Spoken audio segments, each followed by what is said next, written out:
the Alabama Crimson Tide and the Mississippi State Bulldogs, Saturday morning, 11 a.m. kickoff. That's going to be on ESPN for you over there at Davis Wade Stadium. Jerry Jeudy working from the slot this week against Brian Cole.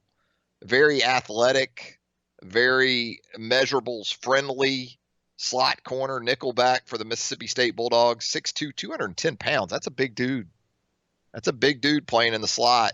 You worry about the hips on a guy at 6'2", 210, especially against a guy like Jerry Jeudy, who is, we know, impeccable footwork in getting off press coverage and things like that. You got to think Brian Cole's going to try to maybe get physical with Jerry Jeudy in there.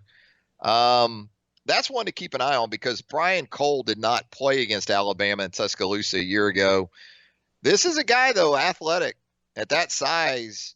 Before he got to Mississippi State, he was actually a wide receiver at Michigan in 2015. He transferred to Scuba Tech, also known as East Mississippi Community College, from Ann Arbor, and again had an injury last year that cost him the final 8 games of the 2018 season. But I think Brian Cole's a guy you're going to see in the National Football League, maybe more as a safety, maybe even more as a dime back at the next level.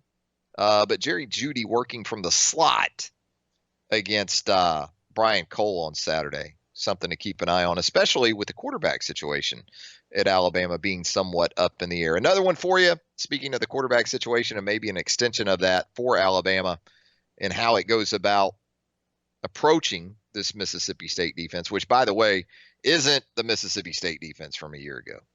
The Bulldogs are giving up roughly 70 yards more per game on the ground in conference play than they did a year ago when they were extremely stout, really across the board on that 2018 defense. I think Najee Harris matched up with those Mississippi State linebackers. Errol Thompson, very productive player at middle linebacker.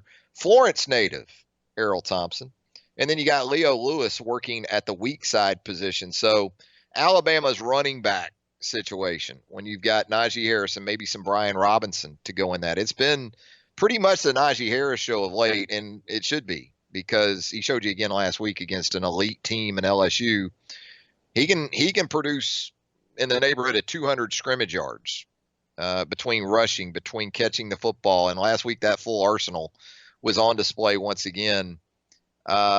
His fourth 100-yard rushing performance in his last 5 games, and Najee Harris very much on track for a 1,000-yard season.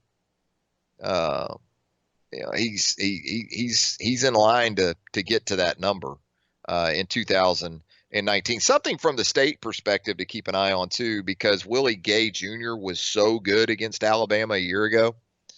9 tackles, 2 sacks, an interception, as you might recall. Yeah, that was a very impressive performance by the state defense against Alabama last year.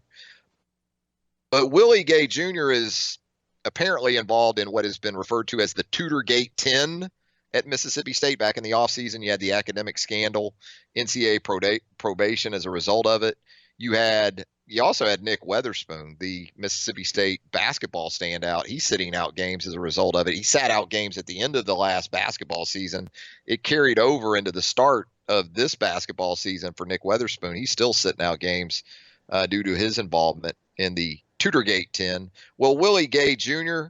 Apparently was a part of that. And from the football vantage point, it cost a handful of Mississippi State players 8 regular season games. That was a suspension for Willie Gay Jr. For Lee Autry. It really impacted State at all 3 levels of the defense. Autry at the defensive line spot, Willie Gay Jr. at linebacker, and even Marcus Murphy, a safety for Mississippi State. Well, those 3 guys have played in 3 of the 4 games they're allowed to play in the regular season. So they've got 1 game left. And if you're Joe Moorhead and you're sitting here at 4-5 and you've got an FCS opponent and Ole Miss to go after this game, you're looking for bowl eligibility and you're looking to retain that golden egg that you get for winning the Egg Bowl each and every year. So the expectation is that Willie Gay Jr., Lee Autry, Marcus Murphy, you're probably not going to see them against Alabama on Saturday. Instead, save them for that Ole Miss game on Thanksgiving night when it's expected that bowl eligibility and the egg will be hanging in the balance for the Mississippi State Bulldogs.